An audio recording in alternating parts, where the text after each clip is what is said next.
व्याख्यामुद्रां करसरसिजैः पुस्तकं शङ्खचक्रे बिभ्रद्भिन्नस्फटिकरुचिरे पुण्डरीके निषण्णः अम्लानश्रीरमृतविशदैरंशविप्लावयन् मामाविर्भूयादनघमहिमा मानसे वागधीशः नमस्ते प्राणेश व्रणतविभवाय मणिमगाः नमस्वामिन्नरामप्रियतमनुमन् गुरुगुण नमस्तुभ्यं भीम प्रबलतमकृष्णष्ट भगवन् नमः श्रीमन्मध्वप्रदिश सुदर्शन्नो जय जय श्रीगुरुभ्यो नमः नारायणं सुरगुरुं जगदेकनाथं भक्तप्रियं सकललोकनमस्कृतं च त्रैगुण्यवर्जितमजं विभुमाद्यमीशं वन्दे भवग्नम् अमरासुरसिद्धवन्द्यं नारायणं नमस्कृत्य नरं चैव नरोत्तमं देवीं सरस्वतीं व्यासं ततो जयमुदीरये ವೇದವ್ಯಾಸರ ಮಹಾಭಾರತದ ಚಿಂತಕರಿಗೆ ವಂದನೆಗಳು.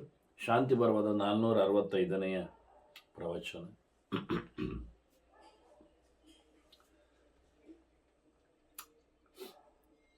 ಯೋಗ ಬಲ್ಲವಳಾದ ಸುಲಭೆ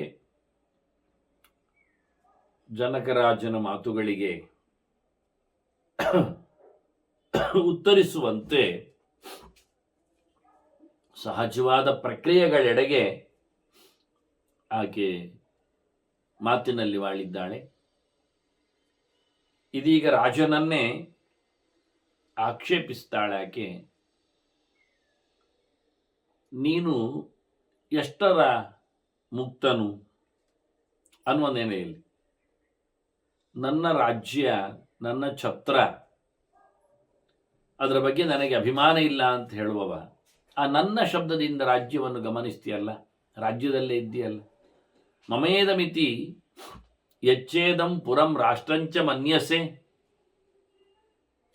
ನನ್ನದು ಅಂತ ನೀನು ಒಪ್ತಾ ಇದ್ದೀಯಲ್ಲ. ರಾಜ್ಯ ಅಂದರೆ ಕಮ್ಮಿಯ, ಸಪ್ತಾಂಗ, ಅದರಲ್ಲಿ ಎಲ್ಲರೂ ಸೇರಿರ್ತಾರೆ.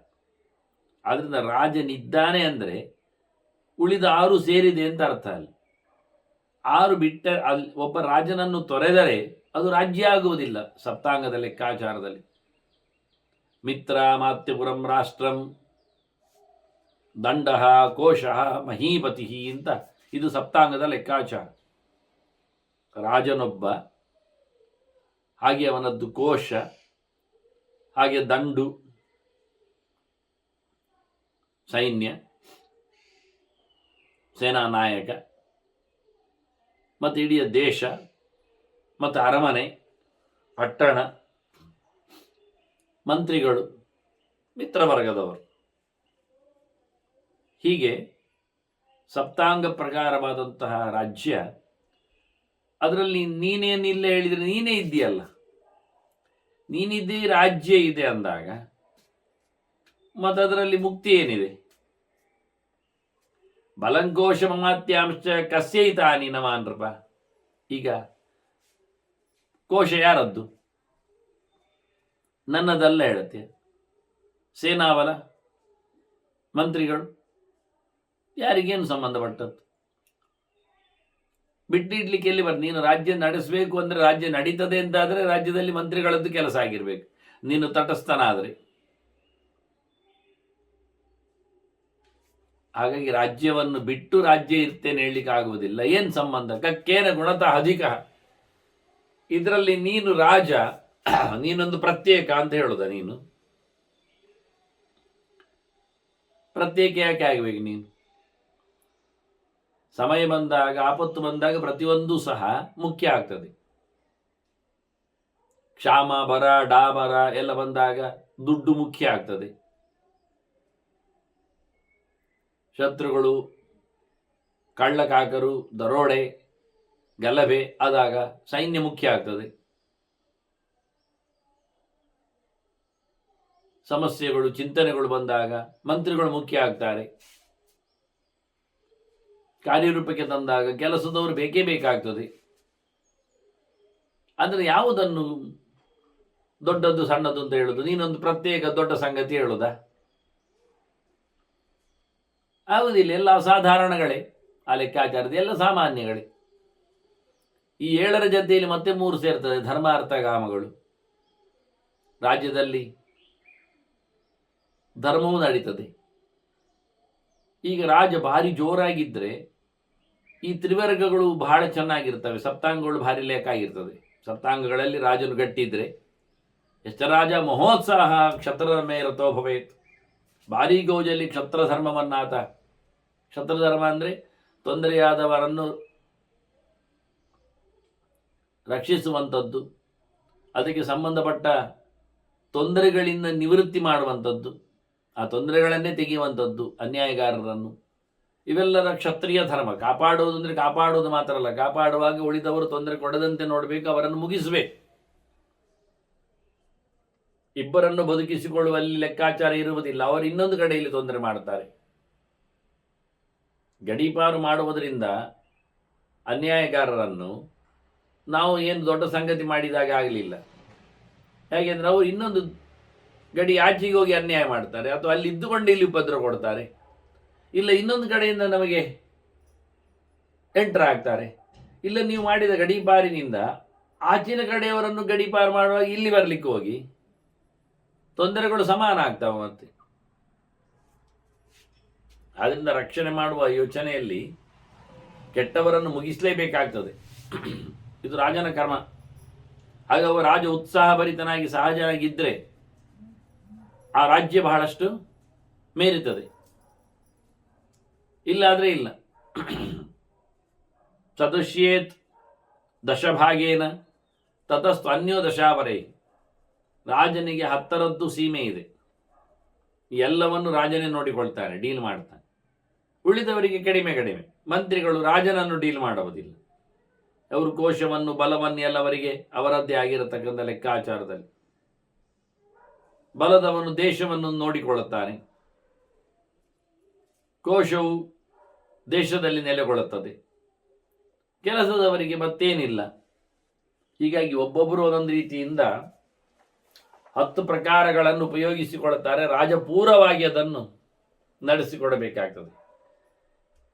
ಹೀಗೆ ನೋಡ್ಲಿಕ್ಕೆ ಹೋದರೆ ಎಲ್ಲಕ್ಕೂ ಇಂಪಾರ್ಟೆನ್ಸ್ ಇರ್ಲಿಕ್ಕೆ ಹೋಗಿ ರಾಜನೊಬ್ಬ ಜೋರು ಅಂತೇನಿಲ್ಲ. ನಾಸ್ತಿ ಅಸಾಧಾರಣೋ ರಾಜ, ಸಾಮಾನ್ಯನೇ ಆಗಿಬಿಡ್ತಾನವ ಎಲ್ಲರ ಹಾಗೆ. ಆದರೆ ಅವನಿಗೆ ಒಂದು ಮಾತ್ರ ಮುಕ್ತತನ ಇದೆ, ನಿಸ್ಸಂಗನಿದ್ದಾನೆ ಎನ್ನತಕ್ಕಂಥ ಕೊಂಬು ಹೇಗೆ ಬರ್ತದೆ? ರಾಜ ಒಂದೊಮ್ಮೆ ಪರ್ಮನೆಂಟ್ ಆಗಿ ಪೂರ ಬಿಟ್ಟವನಾಗಿದ್ದಾನೆ, ಅವನು ತಲೆಯೇ ಕೊಡ್ತಾ ಇಲ್ಲ ರಾಜ್ಯಕ್ಕೆ, ಅವನು ಏನೂ ಅಲ್ಲ. ಏನೂ ಅಲ್ಲ ಆದರೂ ಅಲ್ಲಿ ಇದ್ದಾನೆ ಅಂತ ಆಯ್ತಲ್ಲ, ಸಿಂಹಾಸನದಲ್ಲಿ ಕೂತಿರ್ತಾನೆ ಅಂತ ಆಯ್ತಲ್ಲ. ಅವನಿಗೆ ಅವನ ರಾಜತನ ಅಂತ ಅಲ್ಲದಿದ್ರು ಅಕ್ಕಪಕ್ಕದವರೆಲ್ಲ ಅವನು ರಾಜ ಅಂತ ನೋಡ್ತಾರಲ್ಲ.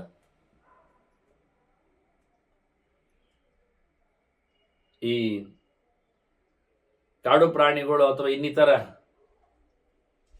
ಪ್ರವೇಶ ಮಾಡದಂತೆ ಗೇಟಿನಲ್ಲಿ ಸಿಂಹದ ಮರಿಯನ್ನು ಸಿಮೆಂಟಿನಿಂದ ಮಾಡಿ ಕುಳ್ಳಿರಿಸ್ತಿದ್ರು. ಅದನ್ನು ನೋಡಿ ಇತರ ಪ್ರಾಣಿಗಳು ಹೆದರಿ ಹೋಗ್ತಿದ್ದು, ಹತ್ತಿರವೇ ಬರುವುದಿಲ್ಲ, ಅದು ಅಲ್ಲಾಡುವುದಿಲ್ಲ, ಕೂಗುವುದಿಲ್ಲ ಎನ್ನುವುದನ್ನು ಗಮನಿಸುವುದಿಲ್ಲ ಅವರು.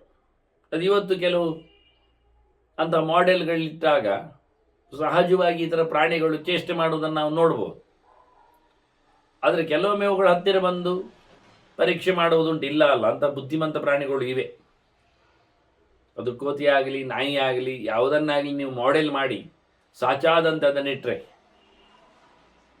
ಈಗ ರೋಬೋಟ್ ನಾಯಿ ಮಾಡ್ತಾರೆ, ಅದನ್ನು ರಿಮೋಟಲ್ಲಿ ಕಂಟ್ರೋಲ್ ಮಾಡಿಕೊಂಡು ಅದನ್ನು ಕೂಗುವಾಗೆ ಹಾರುವಾಗೆ ಮುಂದುವರಿಯುವಾಗೆ ಎಲ್ಲ ಮಾಡ್ತಾರೆ. ಇಷ್ಟು ಮಾಡಿದರೂ ಸಾಚಾ ನಾಯಿಗೆ ಅದು ಗೊತ್ತಾಗುತ್ತೆ. ಹೇಗೆ ಅಂದರೆ ಅವುಗಳಿಗೆ ಮೂಗು ಚುರುಕಲ್ವಾ, ಇದು ಪ್ರಾಣಿ ವಾಸನೆ ಬರ್ತಾ ಇಲ್ಲ, ಅದಕ್ಕೆ ಅಭ್ಯಾಸ ಆಗಿದೆ. ನೀವು ಎಂಥ ನಮೂನೆಯಿಂದ ಅದಕ್ಕೆ ಪ್ರಾಣಿ ವಾಸನೆ ಬರುವಂತೆ ಮಾಡಿದ್ರೂ ಅದಲ್ಲ ಅಂತ ಗೊತ್ತಾಗುತ್ತೆ ಅದಕ್ಕೆ. ಅದು ವಿಶೇಷ. ನಿಮ್ಮ ಕೆಮಿಕಲ್ ಪ್ರಕಾರದಲ್ಲಿ ನಡಿಲಿಕ್ಕೆ ಆಗುವುದಿಲ್ಲ. ಇನ್ನೇನು ಮಾಡಬೇಕು? ಪ್ರಾಣಿಯ ಚರ್ಮವನ್ನು ಹಿಂದೆ ಬೇಟೆಗಾರರು ಮಾಡಿದಾಗೆ, ಬೇಟೆಗಾರರು ಏನು ಮಾಡ್ತಿದ್ರು ಅಂದರೆ ಪ್ರಾಣಿಯ ಚರ್ಮವನ್ನೇ ಮೈಗೆ ಹೊತ್ಕೊಂಡು ಹೋಗ್ತಿದ್ರು, ಪ್ರಾಣಿಗಳಿಗೆ ಮೋಸ ಮಾಡ್ತಿದ್ರು. ಅದು ಹಸಿ ಹಸಿ ಚರ್ಮವನ್ನೇ ಹೊತ್ಕೊಳ್ತಿದ್ರು ನೆತ್ತರಿದ್ದಾಗೆ.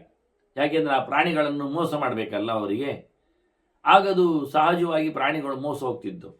ಹಸಿಯಾದ ಚರ್ಮದಿಂದಾಗಿ ಪ್ರಾಣಿಗಳ ಮೈಯ ವಾಸನೆ ಅದಕ್ಕೆ ಕಾಣಲಿಕ್ಕೆ ಹೋಗಿ ಆದರೂ ಗಮನಿಸ್ತಿತ್ತದು. ಹತ್ತಿರ ಬಂದಾಗ ಅವುಗಳ ಚೇಷ್ಟೆಯಿಂದ ಪ್ರಾಣಿಗಳು ಮತ್ತೊಂದು ಪ್ರಾಣಿಯನ್ನು ಸಮಾನ ಜಾತಿ ಇರಲಿ ವಿಷಮ ಜಾತಿ ಇರಲಿ ಮಾತಾಡಿಸುವ ಅಥವಾ ಅವುಗಳನ್ನು ಗಮನಿಸುವ ರೀತಿ ಹತ್ತಿರ ಹೋಗಿ ಮೂಸುವುದು. ಅದರ ಮುಸುಂಡಿನ ಹತ್ತಿರ ಹೋಗ್ತದೆ, ಮೈಯನ್ನಲ್ಲ.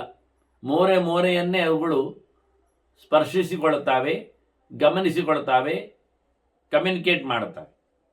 ಅಲ್ಲ ಹೌದು ಎನ್ನುವುದನ್ನು ಅಭ್ಯಾಸ ಮಾಡ್ತದದು. ಮೈಯನ್ನು, ಬಾಲವನ್ನು, ಕಾಲನ್ನೆಲ್ಲ ಮೂಸಿ ಅಲ್ಲ. ಮೋರೆ ಹತ್ತಿರದಲ್ಲಿ ಅವುಗಳು ಬೇರೆ ಬೇರೆ ವಿಭಿನ್ನವಾದವುಗಳೇ. ಅವುಗಳು ಪರಿಚಯಿಸುವ ರೀತಿಗಳು. ಸಣ್ಣ ಪ್ರಾಣಿಯನ್ನು ನೋಡಿ, ಕ್ರಿಮಿಕೀಟವನ್ನಾಗಲಿ ನೋಡುವ ಕತೆ, ಮೂಗಿನಿಂದ ಮೂಸಿನಿಂದ ಹತ್ತಿರ ಬಂದು ನೋಡಿ ಮತ್ತೆ ಮೆಲ್ಲಕ್ಕೆ ಕೈಯಲ್ಲಿ ಮುಟ್ಟುವುದು. ಕೈಯ ಕಾಲು ಏನೇ ಇರಲಿ ಅವುಗಳದ್ದು. ನಾಲಿಗೆಯಲ್ಲಿ ಬಾಯಲ್ಲಿ ಹಾಕ್ಲಿಕ್ಕೆ ಹೋಗುವುದಿಲ್ಲ, ಕಾಲಲ್ಲಿ ಹೀಗೆ ಹೊಡೆದು ನೋಡಿ ಎಲ್ಲ ನೋಡ್ತದೆ. ಬೆಕ್ಕಾಗಲಿ ಮತ್ತೊಂದಾಗಲಿ ಪ್ರಾಣಿಯನ್ನು, ಹಾವನ್ನು ಎಲ್ಲ ಇವುಗಳು ಮಾಡುವ ರೀತಿ. ಫ್ರಂಟ್ ವ್ಯೂ, ಎದುರು ಹಿಂಬದಿಯಿಂದಲ್ಲ, ಆಕ್ರಮಣ ಹಿಂಬದಿಯಿಂದಲ್ಲ. ಅಂದರೆ ಅವುಗಳಿಗೆ ಅಭ್ಯಾಸ ಆದವುಗಳಿಗೆ ಹಿಂಬದಿಯಿಂದ, ಅಪರಿಚಿತ ಕೇಳಿದ್ನ. ಈ ಯಾವುದು ಕಾಡು ಕೋಣ ಆಗಲಿ ಅಥವಾ ಆನೆ ಆಗಲಿ ಅಥವಾ ಜಿಂಕೆ ಆಗಲಿ ಇವುಗಳನ್ನೆಲ್ಲ ಬೇಟೆಯಾಡೋದು, ಹುಲಿ ಆಗಲಿ ಅಥವಾ ಸಿಂಹ ಆಗಲಿ ಇವೆಲ್ಲ ಹಿಂಬದಿಯಿಂದ ಹಾರಿಕೊಂಡು ಓಡಿಸಿಕೊಂಡೆಲ್ಲ ಹೋಗ್ತವೆ. ಅದು ಸರಿ. ಅದನ್ನು ಪರಿಚಯ ಮಾಡಿಸಿಕೊಳ್ಳುವಲ್ಲಿ ಪ್ರಾಣಿಗಳು ಎದುರಾಬದುರ ಬರ್ತಾರೆ. ಹಾಗೆ ಕ್ರಮ. ಈಗ ಬಹಳ ವಿಚಿತ್ರವಾಗಿ ರಾಜನ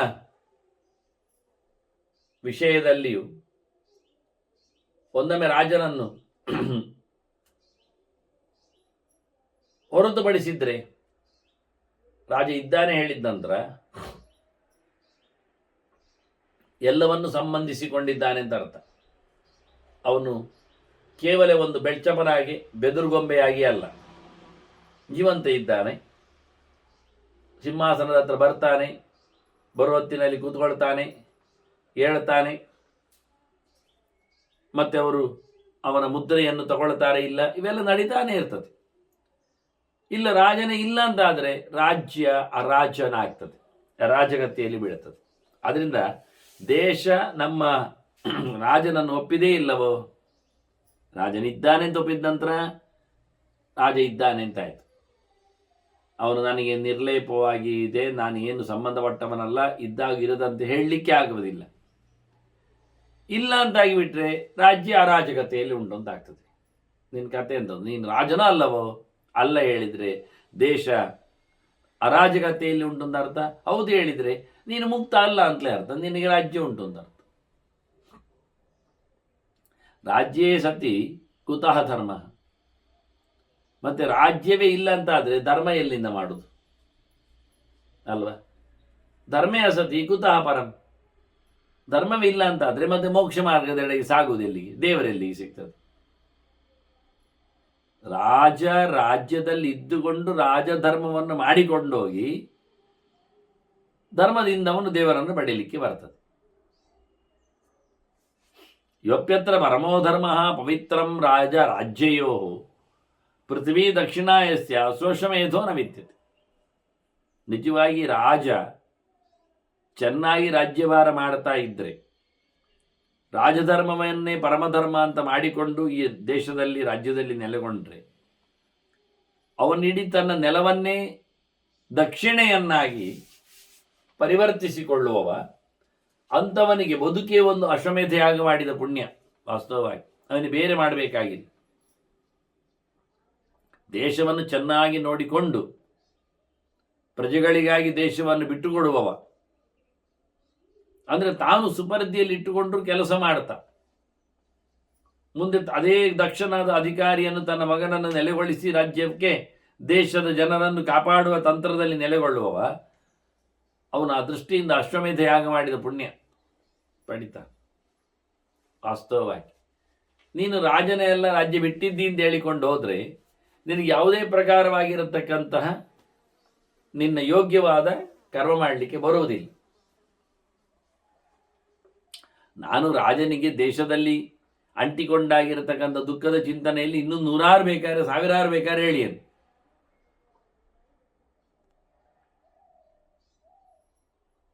ನನಗೆ ನೀನು ಹೇಳಿದ್ದು ಸರಿ ಇಲ್ಲ, ನಾನು ಮುಟ್ಟಿದ್ದೇನೆ ಅಂತ ಹೇಳಿಕೊಳ್ಳುವ ಮಾತುಂಟಲ್ಲ. ಸ್ವದೇಹೇ ನಾಭಿಷಂಗೋಮೆ ಕುತಾ ಪರಪರಿಗ್ರಹೆ. ನನಗೆ ನನ್ನ ಮೈ ಮೇಲೆ ನನಗೆ ಎಚ್ಚರ ಇಲ್ಲ, ಅದನ್ನು ಅಂಟಿಕೊಳ್ಳಲಿಲ್ಲ, ನಾನು ಇನ್ನೊಬ್ಬರ ಮೈಯಲ್ಲಿ ಮುಡ್ತೇನೆ, ನನಗೇನಾಗಲಿದೆ? ಆ ರೀತಿಯಾದ ಅಭಿಮಾನ ತ್ಯಾಗ ಮಾಡಿದವಳು ನಾನು. ಹಾಗಾಗಿ ನಿನಗೆ ನಿಜವಾಗಿ ಪಾಠ ಅರ್ಥ ಆಗಲಿಲ್ಲ ಹೇಳ್ತೇನೆ ನಾನು. ನಾನು ನಾಮತ್ವಯ ಮೋಕ್ಷ ಕೃಷ್ಣ ಪಂಚಶಿಖಾಶ್ರುತಃ. ನೀನು ಹೇಳಿದ್ದೀನಿ ನನ್ನ ಗುರುಗಳ ಪಂಚಶಿಖರು ಅಂತ, ಕಪಿಲನ ಶಿಷ್ಯ. ನಿನಗೆ ಪಂಚಶಿಖರಿಂದ ಪಾಠ ಚೆನ್ನಾಗಿ ಆಗಲಿಲ್ಲ, ನೀನು ಚೆನ್ನಾಗಿ ಪಾಠ ಕೇಳಲಿಲ್ಲ, ವ್ಯರ್ಥ ನೀನು ಕೇಳಿತ್ತು. ಅದು ನೀನು ಕೇಳಿದ್ದೊಂದು ಅವರು ಹೇಳಿದ್ದೊಂದೇನೋ ಅದು ಆಗ್ತದೆ ಕೆಲವೊಮ್ಮೆ. ಮತ್ತು ಕೇಳಿದ ಹಾಗೆ ನಾಟಕ ಮಾಡಿದ್ದಷ್ಟೆ, ಎಂತ ಕೇಳಿದ ಆಯ್ತಪ್ಪ ಅಂತ, ಪ್ರಯೋಜನ ಇಲ್ಲ ಅಂತಾಳಿ. ನಿನಗೆ ಆ ಪಾಠ ಅರ್ಥ ಆಗಿದ್ದರೆ ಸ್ವಪಾಯ ಸ್ವಪನಿಷದ ಸ್ವಪಾಸಂಗ ಸನಿಶ್ಚಯ, ಅದರಲ್ಲಿ ನಿಶ್ಚಯಾತ್ಮಕವಾದ ಜ್ಞಾನ ಇತ್ತು ಅವರ ಪಾಠದಲ್ಲಿ, ಸಾಂಖ್ಯಜ್ಞಾನದಲ್ಲಿ. ಅವರ ಅನೇಕ ತಂತ್ರಾಂಶಗಳನ್ನೆಲ್ಲ ಹೇಳಿಕೊಟ್ಟಿದ್ದಾರೆ. ಅದರ ರಹಸ್ಯಗಳಿತ್ತು, ಭಗವಂತನ ದರ್ಶನ ಇತ್ತಲ್ಲಿ, ಬೇಕಾದಷ್ಟು ಅದಕ್ಕೆ ಸಂಬಂಧಪಟ್ಟಂತಹ ಸಂಗತಿಗಳಿದ್ದವು. ನೀನೆಲ್ಲ ಕೇಳಲಿಲ್ಲ. ತಸ್ಯತೆ ಮುಕ್ತ ಸಂದರ್ಭಕ್ಕೆ ಪಾಶಾನ್ ಆಕ್ರಮ್ಯ ತಿಷ್ಠತಃ ಹೇಳಿಕೊಂಡೆ ಅಲ್ಲ ನಾನು ಅಸಂಗ ಶಸ್ತ್ರವನ್ನು ಉಪಯೋಗಿಸಿಕೊಂಡಿದ್ದೇನೆ ಕತ್ತಿ ಅಂತ. ಹಾಗಿದ್ರೆ ನಿನಗೆ ಛತ್ರಾದಿಶು ವಿಶೇಷೇಶು ಪುನಃ ಸಂಘ ಕಥಾನ್ರಪ್ಪ. ನಿನಗೆ ಮತ್ತೆ ಬೆಳಗೊಡೆ ಅಡಿಯಲ್ಲಿ ಯಾಕೆ ಕೂತ್ಕೊಳ್ತಿ? ಸಂಬಂಧ ಇಲ್ಲ ಹೇಳಿದವ ಕತ್ತರಿಸಿಕೊಂಡಿದ್ದೇನೆ ಹೇಳಿದ ನಂತರ ಸಿಂಹಾಸನವನ್ನು ಏರುವುದು ಯಾಕೆ? ಅರಮನೆಯಲ್ಲಿ ಇರುವುದು ಯಾಕೆ? ಎಲ್ಲ ಸಂಶಯ ಆಗಿ ಉಳಿತದೆ. ಅದನ್ನು ಸರಿಯಾಗಿ ಓದಿಕೊಳ್ಳಿಲ್ಲ. ನೀನು ಮುಕ್ತ ಅಲ್ಲ, ನೀನು ಬದ್ಧ. ಅದೆಲ್ಲ ಉಂಟು ಅಂದರೆ ಬದ್ಧತೆಯ ಲಕ್ಷಣ. ಅದು ಪ್ರಯೋಜನ ಏನಾಗಲಿಲ್ಲ. ಮತ್ತು ನನ್ನದು ನಿನ್ನೊಳಗಿನ ಪ್ರವೇಶ ಅದು ಯೋಗ್ಯವಾದದ್ದೇ, ನಾನು ತಪ್ಪು ಮಾಡಿದ್ದಲ್ಲ. ಸತ್ವೇ ನಾನು ಪ್ರವೇಶೋ ಹಿ ಯೋಯಂ ತ್ವಯಿ ಕೃತ ಮಯ ಕಿಂತವಾಪಕೃತಂ ತತ್ರ ಯದಿ ಮುಕ್ತೋಸಿ ಸರ್ವಶ. ನಾನು ನಿನ್ನನ್ನೊಮ್ಮೆ ನಾನು ಪ್ರವೇಶ ಮಾಡಿದ್ದೇನೆ ಅಂತಾದರೆ, ನೀನು ಮುಟ್ಟಿದೆ, ನನ್ನನ್ನು ದರ್ಶನ ಮಾಡಿದೆ, ಹಾಳಾಯಿತು ಅಂತ ಹೇಳಿಕೊಂಡೆ. ನಾನು ನಿಜವಾಗಿ ಹಾಗೆ ಮಾಡಲಿಲ್ಲ, ಯೋಗ್ಯ ರೀತಿಯಲ್ಲಿ ನಾನು ಪ್ರವೇಶ ಮಾಡಿದ್ದೇನೆ. ಅಲ್ಲ, ನೀನು ಮುಕ್ತ ಅಲ್ವಾ? ನಿನಗೆ ಮುಕ್ತ ಆದರೆ ನಿನಗೆ ಎಂತ ಆಗ್ತದೆ ಮುಟ್ಟಿದರೆ? ಅದು ಸತ್ಯವೇ. ನಾನು ಮಡಿ ಮೈಲಿಗೆಯಿಂದ ದೂರ ಇದ್ದೇನೆ ಹೇಳಿಕೊಳ್ಳುವವನನ್ನು ಹೋಗಿ ಮುಟ್ಟಿಕೊಂಡ್ರೆ ನಾಯ್ಪಿನಿ, ಅದನ್ನು ಓಡಿಸಬೇಕಾಗಿಲ್ಲ. ಯಾಕೆ? ಅವನು ಹಾಗೆ ಹೇಳಿದ್ಕೊಂಡಲ್ಲ, ನಾನು ಎಲ್ಲ ದೂರ ಇದ್ದೇನೆ ಅಂತ, ನಿರ್ಲಿಪ್ತನಿದ್ದೇನೆ ಅಂತ. ಹಾಗೆ ನೀನು ಮುಕ್ತನಾಗಿದ್ದರೆ ನಾನು ಮುಟ್ಟಿದ್ದು ಗೊತ್ತಾಗುವುದು ಹೇಗೆ ನಿನಗೆ? ನಾನು ಮುಟ್ಟಿದ್ದು ತಪ್ಪಾಗುವುದು ಹೇಗೆ ನಿನಗೆ? ಅಪರಾಧ ಆಗುವುದಿಲ್ಲ ಆಗ. ಅದು ನಾನು ಯೋಗ್ಯ ರೀತಿಯಲ್ಲಿ ಪ್ರವೇಶ ಮಾಡಲಿಕ್ಕೆ ಹೋಗಿ. ನಮಗೆ ಯತಿ ಧರ್ಮದಲ್ಲಿ ಇರುವವರಿಗೆ ನಿಯಮವೇ ಉಂಟು. ನೇಮೋಖ್ಯೇಶು ಧರ್ಮೇಶು ಯತೀನಾಂ ಶೂನ್ಯವಾಸಿತ. ಖಾಲಿ ಇದ್ದಲ್ಲಿ ಕೂತ್ಕೊಳ್ಳಿಕ್ಕೆ ನಮಗೆ ಜಾಗ ಉಂಟು, ನಾವು ಅಲ್ಲಿರಬೇಕು ಅಂತ ನಮಗೆ ನಿಯಮ. ಯತಿಗಳು, ಭಿಕ್ಷುಗಳು, ಎಲ್ಲವನ್ನು ತೊರೆದವರು, ಪರಿವ್ರಾಜಕರು, ಅವರು ಎಲ್ಲಿರಬೇಕು ಹೇಳಿದರೆ ಅರತಿರು ಜನಸಂಸತಿ ಅಂತ ಯಾರು ಇಲ್ಲದಲ್ಲಿ ಇರಬೇಕು. ನಿನ್ನದು ತಲೆ ಶೂನ್ಯವಾಗಿದೆ, ಅದಕ್ಕೆ ನಾನು ಬಂದದ್ದು. ತಪ್ಪಾಯ್ತೇನು? ಸರಿ ಉಂಟಲ್ಲ. ನಮ್ಮ ಧರ್ಮ ನಾನು ಬಿಡಲಿಲ್ಲ, ನಾನು ನನ್ನ ಧರ್ಮದಲ್ಲಿದ್ದೇನೆ. ಶೂನ್ಯ ಅಮಾಸೆಯಂತ್ಯಾಚ ಮಯಾ ಕಿಂ ಕಸ್ಯ ದೂಷಿತ. ನಾನು ಇನ್ನೊಬ್ಬರು ಎಂತ ತೊಂದರೆ ಮಾಡಿದೆ? ನನ್ನ ಧರ್ಮದಲ್ಲಿ ನಾನಿದ್ದೆ.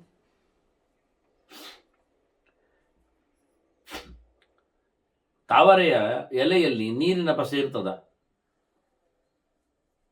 ಹಾಗೆ ನನಗೆಂತ ಅಂಟಿಕೊಳ್ಳುವುದಿಲ್ಲ.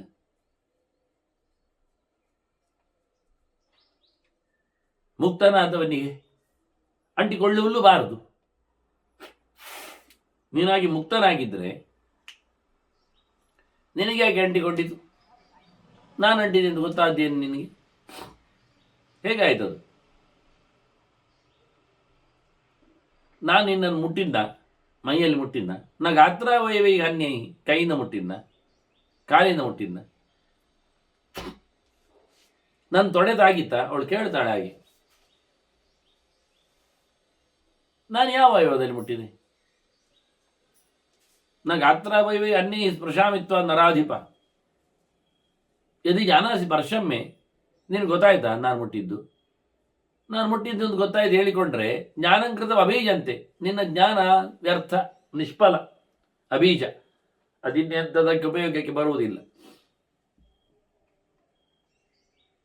ಹಾಗಾದರೆ ನೀನು ಎಲ್ಲವನ್ನು ಭಗವತ್ ಪರವಾಗಿ ದರ್ಶನದಲ್ಲಿ ನೋಡ್ತಾ ಇಲ್ಲ. ನಿನಗೆ ಪ್ರತ್ಯೇಕ ದರ್ಶನ ಆಗ್ತಾ ಉಂಟು. ಯಾರು ಮುಟ್ಟಿದ್ದು, ಯಾರು ಬಂದದ್ದು, ಯಾರು ಹೋದದ್ದು. ತಲೆಯಲ್ಲಿ ದೇವರೇ ತುಂಬಿದವನಿಗೆ ಎಂತ ಕಂಡ್ರೂ ದೇವರು ಕಾಣ್ತದೆ. ನಾನು ಧ್ರುವನ ಚರಿತ್ರೆಯನ್ನು ಹೇಳುತ್ತಾ ಇದ್ದೆ. ಅದು ಬಾಕಿ ಉಂಟಿನ್ನು, ಹೇಳುತ್ತೇನೆ ಯಾವತ್ತಾದರೂ. 100 ಎಪಿಸೋಡ್ ಆಗಿದೆ ಧ್ರುವನ ಚರಿತ್ರೆ. ಅವ ಕಾಡಿಗೆ ಹೋಗಿದ್ದು ಆಗಿದೆ, ಕಾಡಿನಲ್ಲಿ ದೇವರನ್ನು ಕಂಡದ್ದು ಆಗಿದೆ. ಇನ್ನು ದೇವರದ್ದು ದರ್ಶನ ಮುಗಿಲಿಲ್ಲ ಅವನದ್ದು ಚಿಂತನೆಯಲ್ಲಿ. ಅವನಲ್ಲಿ ಹೋಗಿ ಕೂತಾಗ ಹರಿಯನ್ನು ಕಂಡ ಬಗೆ ಹೇಗೆ ಅಂದರೆ, ಎಲ್ಲ ಹರಿದ್ವರ್ಣಗಳಲ್ಲೇ ನೋಡ್ತಾ ಕೂತದ್ದವನು. ಅವರಿಗೆ ಯಾವುದೆಲ್ಲ ಮರಮಟ್ಟುಗಳು ಹಚ್ಚ ಹಸಿರಾದವುಗಳು ಕಾಣುತ್ತವೆ, ಅಲ್ಲೆಲ್ಲ ಹರಿಯನ್ನು ಕಾಣ್ತಾ ಇದ್ದವ. ಅವನಿಗೆ ಮರಗಳು ಕಾಣ್ತಿರ್ಲಿಲ್ಲ, ಪ್ರಾಣಿಗಳು ಕಾಣ್ತಿರ್ಲಿಲ್ಲ. ಆ ರೀತಿಯಾಗಿ ಭಗವನ್ಮಯನಾಗಿದ್ದವ. ಕಣ್ಣು ತೆರೆದೇ ಇದ್ದೆ, ತೆರೆದಿದ್ದಾಗಲು. ಹಾಗೆ ಇವಳು ಇಲ್ಲಿ ಹೇಳ್ತಾಳೆ, ವಾಸ್ತವವಾಗಿ ನಿನ್ನದು ಜ್ಞಾನ ಸಮಯ ಇಲ್ಲ. ಕದಂತೇನೇಹ ಭಿಕ್ಷುಣ, ನೀನೀಗ ಭಿಕ್ಷುವಾಗಿ ಏನು ಪ್ರಯೋಜನ? ಸರ್ವತ್ಯಾಗದಿಂದ ಏನು ಲಾಭ ಆಯಿತು? ನೀ ನಿಜವಾಗಿ ಮಧ್ಯದಲ್ಲಿ ಇದ್ದಿಂದ ನಾನು ಹೇಳುತ್ತೇನೆ ಅಂತಾಳೆ. ಸ್ಪಷ್ಟವಾದಿಗಳು ಉತ್ತರ. ಉಭಯೋರ್ ಅಂತರಾಳೇ ವೈ ವರ್ತಸೆ.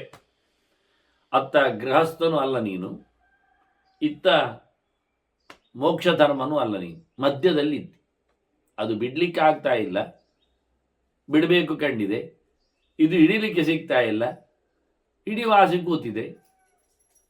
ಹಾಗಾಗಿ ಇದು ಮಧ್ಯದಲ್ಲಿ ನೀನಿದ್ದಿ ಅಂತ ಇವಳು ಅವನಿಗೆ ತೀರ್ಪು ಕೊಡ್ತಾಳೆ, ನೀನೆಲ್ಲಿದ್ದಿ ಅಂತ.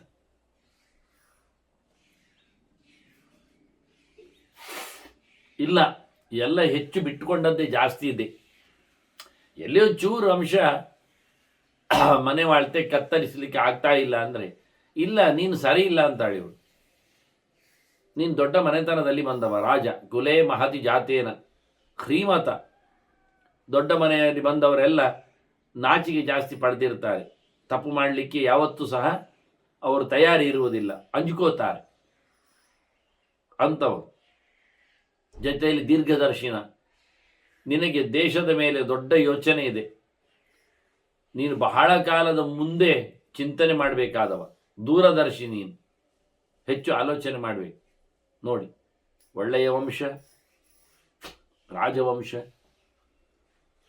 ಒಳ್ಳೆಯ ನೈತಿಕತೆ, ಜೊತೆ ದೂರದರ್ಶಿತ್ವ ಇಷ್ಟಿದ್ದವನು ನೀನು ಸಭೆಯಲ್ಲಿ ಹೇಳ್ತೀಯಲ್ಲ ಎಂತೆಂಥದ್ದು. ನೈತ ಸದಸ್ಯ ವಕ್ತವ್ಯಂ ಸದ್ವಾ ಮಿತಕೃತ. ನಮ್ಮಿಬ್ಬರಲ್ಲಿ ನಡೆದಿರತಕ್ಕಂತಹ ಘಟನೆಯನ್ನು ನಮ್ಮಿಬ್ಬರಲ್ಲೇ ಮಾತಾಡಬೇಕು ಸಭೆಯಲ್ಲಿ ಅಂತ ಹೇಳೋದು. ಅದು ಸರಿ ಇರಲಿ ತಪ್ಪಿರಲಿ, ನಿನ್ನ ಪ್ರಕಾರದಲ್ಲಿ ಸರಿಯಿಂದ ನೀನು ಹೇಳೋದು ಆಗಲಿ, ನನ್ನ ಪ್ರಕಾರದ ಅದು ತಪ್ಪೆ. ಸರಿಯಾಗಲಿ ತಪ್ಪಾಗಲಿ, ನಮ್ಮಿಬ್ಬರಲ್ಲಿ ಆದದ್ದನ್ನು ಪಬ್ಲಿಕ್ ಎಂತ ಮಾಡಿದ್ದು ನೀನು? ಒಬ್ಬ ರಾಜನಾಗಿ ನಾಚಿಕೆ ಪಡಬೇಕಾ ಬೇಡವಾ? ಇಲ್ಲಿ ಯಾರೆಲ್ಲ ಇದ್ದಾರೆ ನೋಡು. ಗುರುಸ್ಥಾನದಲ್ಲಿ ಕೂತ ಬ್ರಾಹ್ಮಣರಿದ್ದಾರೆ. ಬ್ರಾಹ್ಮಣಾಹ ಗುರವಃ, ನಮಗೆ ಅವರು ದೊಡ್ಡವರೇ ಕ್ಷತ್ರಜಾತಿಗಳಿಗೆ. ತಥಾ ಮಾನ್ಯ ಗುರುತ್ತಮ, ಅವರಿಗಿಂತಲೂ ಮಿಗಿಲಾದವರು ದೊಡ್ಡ ದೊಡ್ಡ ಜನರಲ್ಲೇ ಇದ್ದಾರೆ. ಸಂಬಂಧದಲ್ಲಿ ಆಗಲಿ, ವರ್ಷದಲ್ಲಿ ಆಗಲಿ, ಕೃತಿಯಲ್ಲಿ ಆಗಲಿ. ನೀನು ಕಮ್ಮಿಯ, ನೀನು ಒಬ್ಬ ಅವರಿಗೆಲ್ಲ ಗುರು ಸ್ಥಾನದಲ್ಲಿದ್ದಲ್ವ. ತ್ವಂಚಾತ ಗುರು ಅಪೇಶ, ಇವರಿಗೆಲ್ಲ ನೀನು ರಾಜ, ದೊಡ್ಡವ. ಹೀಗಾಗಿದ್ದು ಗುರು ಸಮುದಾಯ ಒಂದು ದೃಷ್ಟಿಯಿಂದ. ಏವಂ ಅನ್ಯೋನ್ಯ ಗೌರವ, ಪ್ರತಿಯೊಬ್ಬರಿಗೂ ಅವರವರ ಲೆಕ್ಕಾಚಾರದಲ್ಲಿ ಗುರುತನ ಇದೆ. ರಾಜನ ಅರಮನೆ, ರಾಜನ ಸಭೆ, ರಾಜನ ಸುತ್ತಮುತ್ತ ಅಂದಾಗ ಸಾಮಾನ್ಯರೇನಿರುವುದಿಲ್ಲ. ಒಂದಲ್ಲ ಒಂದು ಬಗೆಯಿಂದ ಒಬ್ಬರಲ್ಲ ಒಬ್ಬರು ಪರಸ್ಪರ ಗೌರವಕ್ಕೆ ಪಾತ್ರರಾಗಿ ದೊಡ್ಡವರಾಗಿ ಇದ್ದಾರೆ. ತ್ರಿಪುಂಸೋಹೋ ಸಮವಾಯೋಯಂ ತ್ವಯಾ ವಾಚ್ಯೋ ನ ಸಂಸತ್. ಒಂದು ಗಂಡು ಒಂದು ಹೆಣ್ಣುವಿನ ಸಂಬಂಧ, ಅದನ್ನು ಸಭೆಯಲ್ಲಿ ಮಾತಾಡ್ತಾರೆ. ಯಾವುದು ವಾಚ್ಯ ಯಾವುದು ಅವಾಚ್ಯ ನಿನಗೆ ಗೊತ್ತಿಲ್ವ? ಯಾವುದು ಹೇಳಬೇಕು ಯಾವುದು ಹೇಳಬಾರ್ದು ಗೊತ್ತಿಲ್ವ? ಹೇಳಿಬಿಟ್ಟೆ ಅಲ್ಲ. ನಾನು ಹುಡುಗಿ ಇದ್ದೇನೆ, ನೀನು ಹುಡುಗ ಇದ್ದಿ, ಹೇಳಿಕೊಂಡು ಇದು ನಮ್ಮಿಬ್ಬರ ಸಹವಾಸ ಆಗಿದೆ, ಇದು ಹೆಚ್ಚು ಕಮ್ಮಿ ಆಗಿದೆ, ಹಾಗೆ ಹೀಗೆ ಅಂತೆಲ್ಲ ಹೇಳಿದ್ಯಲ್ಲ, ಅದು ಸಮ ಇಲ್ಲ.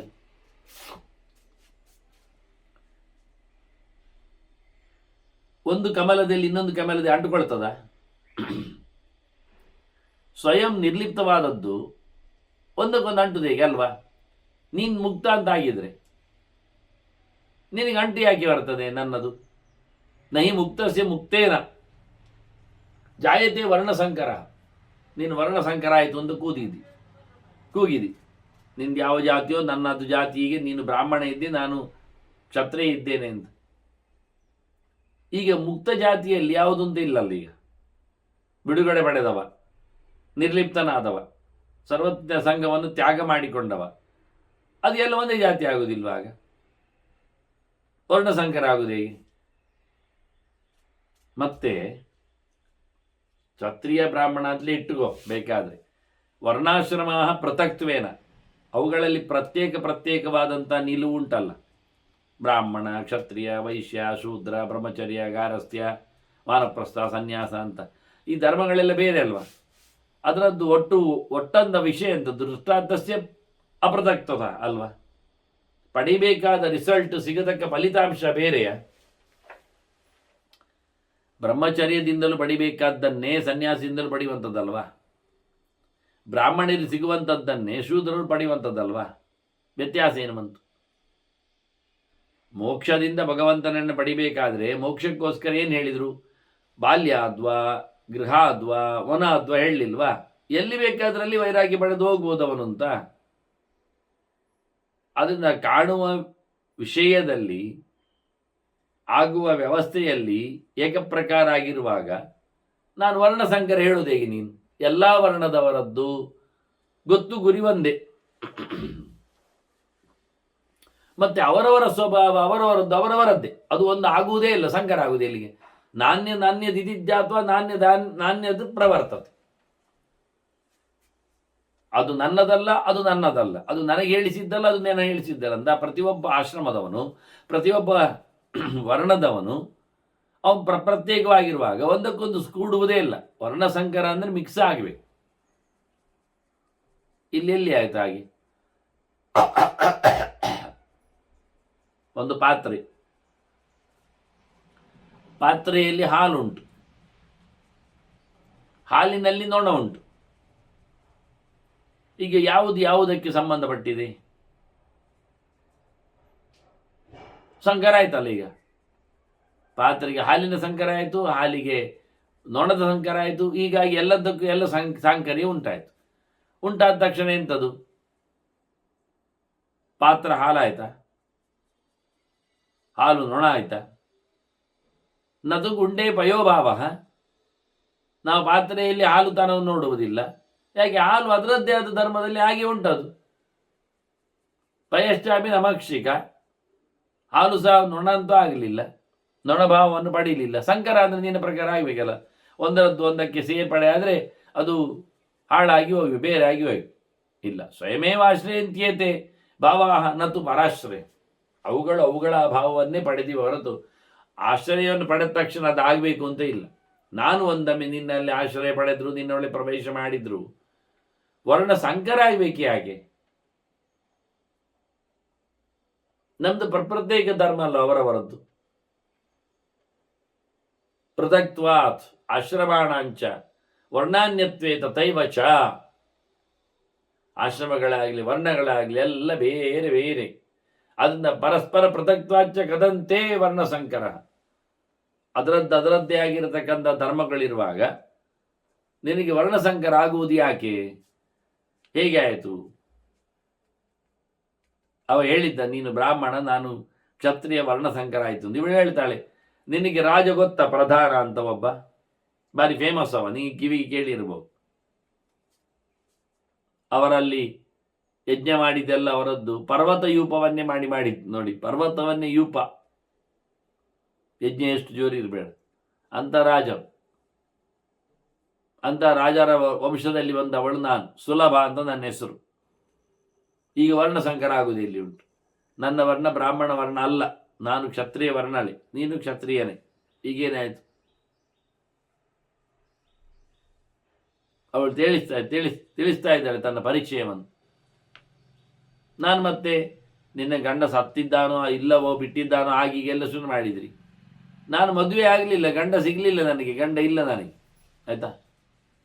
ವಿನೀತ ಮೋಕ್ಷಧರ್ಮೇಶು ಚರಾಮ್ಯೇಕ ಮುನಿವ್ರತ.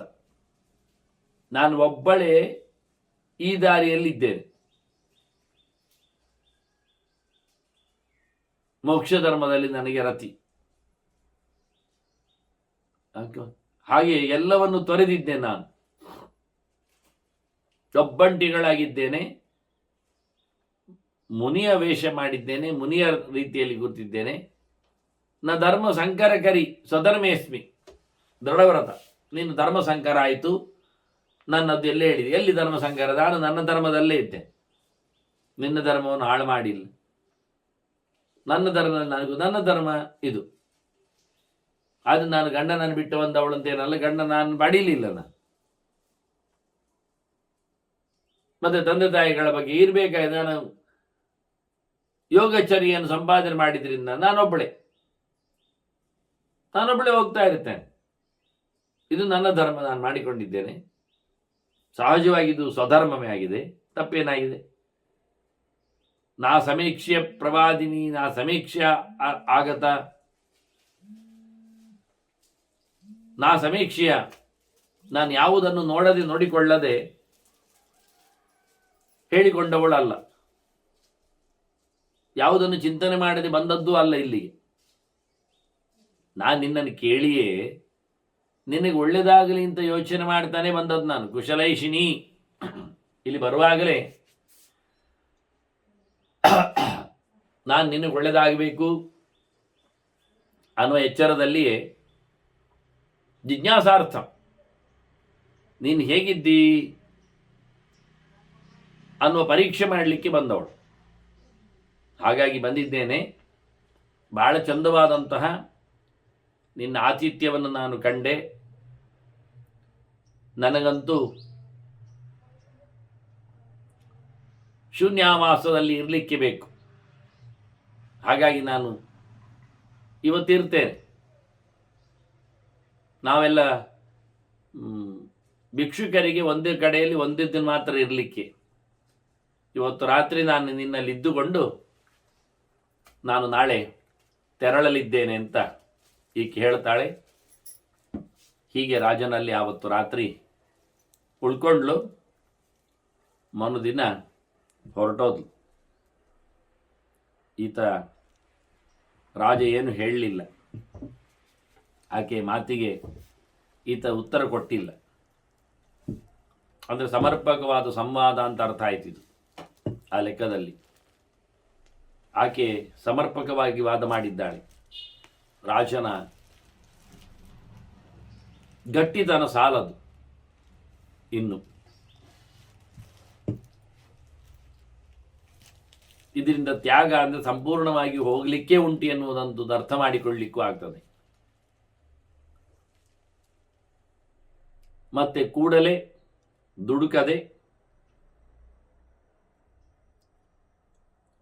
ಯಾವುದೋ ಒಂದು ಪ್ರಕಾರದಿಂದ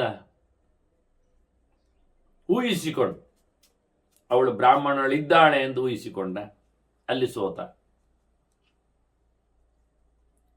ಯೋಗದಲ್ಲಿ ಸಹಜವಾಗಿ ವೇಷಗಳು ಬರ್ತಾವೆ, ಆಗ್ತದೆ, ಅದು ಸರಿಯೇ. ತೋರಿಸಿಕೊಡ್ತಾರೆ, ಕೊಡಿಸಿಕೊಳ್ಳದೇ ಇರ್ಬೋದು, ಅದು ಬೇರೆ. ಮುಚ್ಚಿಕೊಳ್ಳು ಬೇರೆ, ಮುಚ್ಚಲು ನಿರ್ಬಂಧ ಇಲ್ಲ. ಅದರ ಬಗ್ಗೆ ಇವಳು ಯಾವುದೇ ಮಾತನ್ನು ಹೇಳಲಿಲ್ಲ. ಪರೀಕ್ಷೆಗಾಗಿ ಬಂದದ್ರಿಂದ ಈಗ ಅಧಿಕಾರಿಗಳು ಕೆಲವರೆಲ್ಲ ಪರೀಕ್ಷೆಗಾಗಿ ಬರುವಾಗ ಅವರು ತಮ್ಮ ವೇಷವನ್ನು ಮರೆಸಿ ಬರೋದಿಲ್ವ? ರಾಜನೇ ಕೆಲವೊಮ್ಮೆ ವೇಷ ಮರೆಸಿ ಸಂಚಾರ ಮಾಡಿ ಊರಿನ ವಿಷಯವನ್ನು ತಿಳ್ಕೊಳ್ಳೋದಿಲ್ವ? ಹಾಗೆ ಪರೀಕ್ಷೆಗಾಗಿ ಬಂದಾಗ ಹೇಗೂ ಬರ್ಬೋದು. ಆದರೆ ಅದ್ಭುತವಾದಂತಹ ಚಿಂತನೆ, ಆಕೆಯ ಧರ್ಮದಲ್ಲಿರತಕ್ಕಂಥ ಗಟ್ಟಿತನ ಮತ್ತು ರಾಜನಲ್ಲಿರತಕ್ಕಂತಹ ಬೇಗನೆ ಪ್ರತಿಸ್ಪಂದಿಸುವ ಗುಣದಿಂದಾಗಿ ಆತ ಸೋತ. ಕೂಡಲೇ ನಾವು ತಪ್ಪನ್ನು ಗಟ್ಟಿ ಮಾಡಿಕೊಳ್ಳಿಕ್ಕಿಲ್ಲ. ಕೇಳಿದ ನಂತರ ಮತ್ತೆಲ್ಲ ಹೇಳಬಹುದಿತ್ತವನಿಗೆ. ಆದರೆ ಅವಳ ಯೋಗದ ಒಂದು ಪ್ರಭಾವದಿಂದಾಗಿ ಆತ ಎಡವಟ್ಟು ಮಾಡಿಕೊಂಡ. ಹಾಗಾಗಿ ಇದನ್ನೆಲ್ಲ ಪರೀಕ್ಷಿಸದೆ ಅಥವಾ ಚಿಂತನೆಗೆ ತಾರದೆ ರಾಜ ಮೌನವಾದ, ಮತ್ತೇನು ಮಾತಾಡಿಲ್ಲ ಅಂತ ಭೀಷ್ಮರು ಹೇಳಿದ್ದಾರೆ. ಹೀಗೆ ಬಹಳ ಸುಂದರವಾದ ಒಂದು ಮೋಕ್ಷ ಧರ್ಮದ ಚಿಂತನೆಯನ್ನು ಭೀಷ್ಮರು ಧರ್ಮರಾಜನಿಗೆ ಹೇಳಿದರು. ಧರ್ಮರಾಜ ಬಹಳ ಕಮ್ಮಿ ಸಮಯ ಇದೆ ಅಂತ ಹೇಳಿಕೊಂಡು ಮತ್ತೆ ಮತ್ತೆ ಧರ್ಮರಾಜ ಭೀಷ್ಮರಿಂದ ಚಿಂತನೆಗೆ ಕೂತಿದ್ದಾನೆ. ಈ ರೀತಿಯಾದ ಮೋಕ್ಷ ಧರ್ಮದ ಪ್ರವಚನ ಚಿಂತನೆ ಅದು ಮುಂದಕ್ಕೆ ಪಾಂಡವರ ಅವಸಾನದ ನಂತರದಲ್ಲಿ ಜನಮೇಜಯನಿಂದ, ವೈಶಂಪಾಯನರಿಂದ ಅದು ಬೆಳೆದಿತ್ತು. ಆ ಹೊತ್ತಿನಲ್ಲಿ ನೆಲೆಗೊಂಡ ಉಗ್ರಶ್ರವಸ್ಸು ಸೂತರು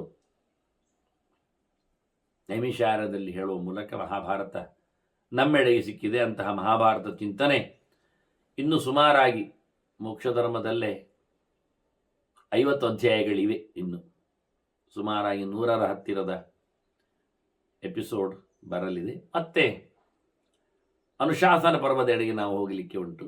ಅದೊಂದು 150 ಅಧ್ಯಾಯಗಳ ಮತ್ತೊಂದು ಬಲ್ಕ್ ಚಿಂತನೆ ಭೀಷ್ಮರ ಮತ್ತು ಕೆಲವು ಮಾತುಗಳು ರಾಜಧರ್ಮದ ಬಗ್ಗೆ, ಸ್ತ್ರೀ ಧರ್ಮಗಳ ಬಗ್ಗೆ ಎಲ್ಲ ಅದನ್ನು ಕೇಳುವ ವಂದನೆಗಳೊಂದಿಗೆ ಮತ್ತೆ ಸೇರುವ ಶ್ರೀಕೃಷ್ಣ ನಾರಾಯಣ ನಾರಾಯಣ ನಾರಾಯಣ.